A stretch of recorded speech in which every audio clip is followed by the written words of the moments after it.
mbaje fytyrën nga drita dhe hijet mbeten pas. Ky ishte mesazhi i fundit i Elisa Spiropalit pas një periudhe tensionit të thellë brenda Partisë Socialiste, që kulmoi me shkarkimin e saj më 21 mars. Mesazhi koduar, ky postim ka ardhur pas përplasjeve të forta që ajo pati me kryeministrin Edi Rama dhe disa ministra të tjerë gjatë mbledhjes së grupit parlamentar të PS-s dhe qeverisë. Gjatë fjalës së ministres Eriona Ismaili për marrëdhëniet e kuvendit me qeverinë, Spiropali ka ndërhyrë në mënyrë të papritur, duke kërkuar më shumë respekt për deputetët.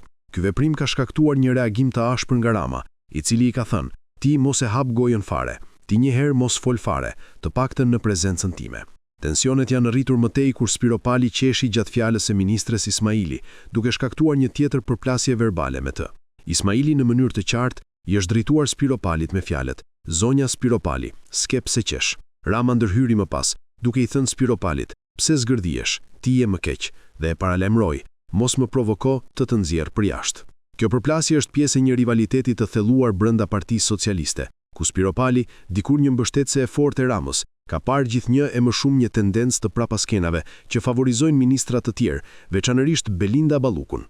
Sherret nisën kur Rama, bashkë me Ballukun, shkarkoi dhe Elisa Spiropalin. Një konkurrencë e thelluar për pushtet dhe për vëmendjen e Ramës, duket se ka çuar në shpërthimin e tensioneve mes tyre.